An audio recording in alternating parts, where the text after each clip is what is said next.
Really wanted was some millions. Yeah, I went and got it out the mud, ain't had no feelings. Yeah, I was grinding, I was trapping out them buildings. My young niggas in that film, niggas trillin'. But always What's good, gang? It's your boy Lowdown, aka Wop Wop Wop Wop Wop. Dot fuck 'em up. We gonna talk some boxing today, man. This past weekend was amazing, man. For boxing fans all around the world, this was what we want to see. I'm tired of seeing bum ass niggas and scrubs fight on them undercards, man. That's why nobody ordered them motherfucking fights. Everybody just wait for the main event and just stream that motherfucker. But when you could put this type of card together, everybody's gonna wanna order that motherfucker. I ordered it. I'm usually streaming this shit, but once I seen the names on this card, I'm like, man, you know what? I'm ordering this shit, man. First, we got Andy Ruiz and Jarrell Miller. I think that was the second undercard fight. We had Bacoli versus my boy Jared Anderson, Isaac Cruz versus Jose Venezuela, and then of course we had Bud versus Majarov. However you say the nigga name, it don't even matter. But like this was a great showcase for everybody that love boxing, man. A lot of surprises, a lot of upsets happened on this card. I know if you bet money, you done lost a couple dollars. A lot of motherfuckers lost a couple dollars this weekend, son.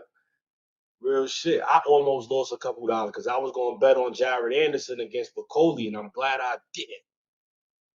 Watching that shit, man, and right off the back, you see the size difference. I mean, you can see it at the weigh-ins and all that type of shit. But once they stepped in the ring together, you see Jared Anderson, he landed body shots and shit. And McCauley just hit him with some shit. Sent that boy out the ring. That like he was looking for a chair or a table or some shit. I thought I was watching wrestling or some shit. How he sent that boy out the ring. He looking for shit and all that. But that was a great fight. He got Anderson out of there early. Anderson's still a young fighter, man. A lot of motherfuckers hate on him and shit. A lot of niggas say he overrated and shit like that. But in the heavyweight division, man, like it's hard to go undefeated in that heavyweight division. A lot of motherfuckers take L's in that heavyweight division. Tyson done lost, Holyfield done lost, Lennox done lost. Everybody done lost in that heavyweight division. So I'm not surprised. That was a beautiful way to kick off the night. Beautiful way to kick off the night. Seeing Jared Anderson get knocked the fuck out. And he took it like a champ, man. He said right after, man, I was fucking up. I ain't listened to my corner. I thought I had it and I fucked up.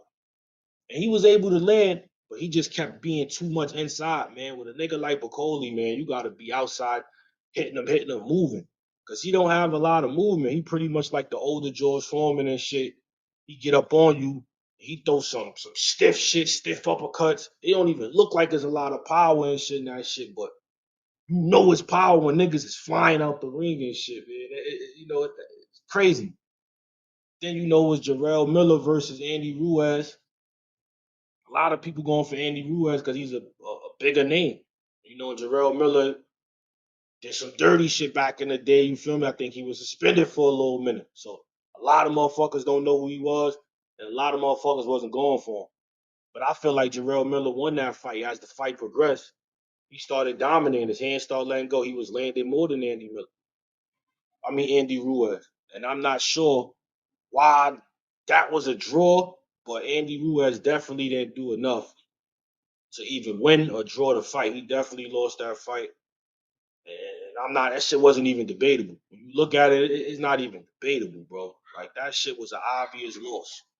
And I know he tight. He been ranting ever since. And he deserved it, man, because that was wasn't that close of a fight. He obviously won that shit. If you seen it, you already know what the fuck I'm talking about. Then we go on to Isaac Cruz. I say Isaac, that's how we call it. Nigga. Your name Isaac, matter of fact. I ain't calling you Isaac. Your name Isaac. He fight Venezuela. Venezuela had a beautiful game plan. He was very controlled the whole fight. He knew what he wanted, and he executed that shit to a T.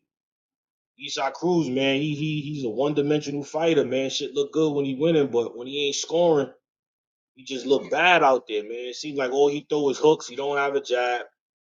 And moving forward, if he want to win big fights and he want to keep getting them big fights, he got to learn how to jab, man. Got to be more than one way to beat an opponent.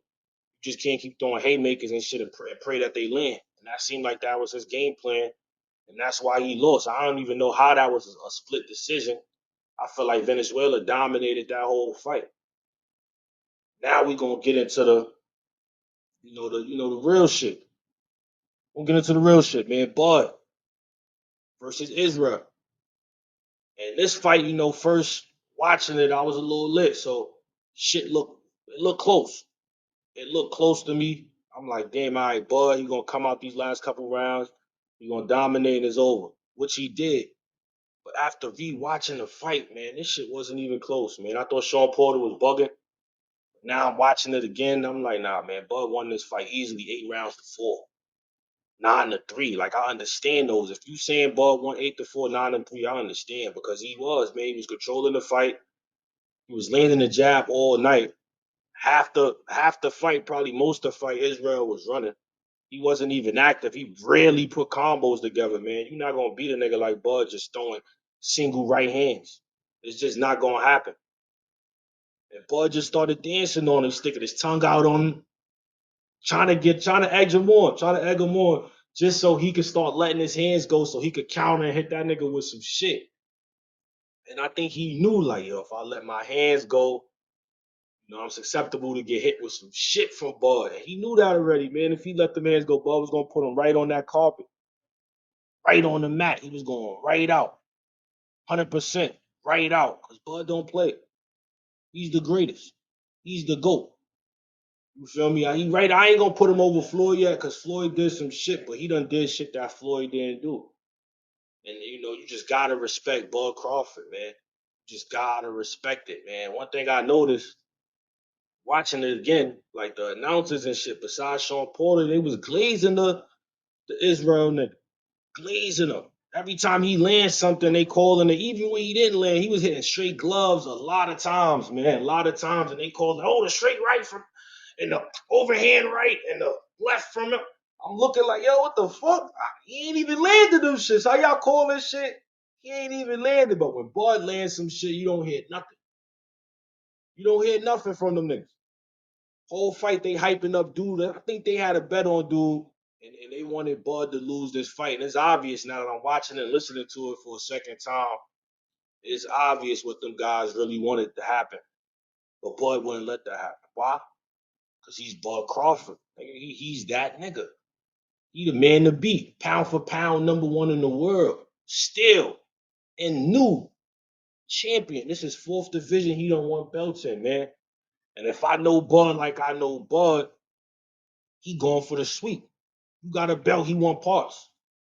I don't even think he gonna dance with Canelo right now unless the money is right. If the money is right, then Bud gonna lock in and take that Canelo fight at 168. And a lot of people, a lot of casuals, he's not gonna stand a chance against Canelo. Wrong.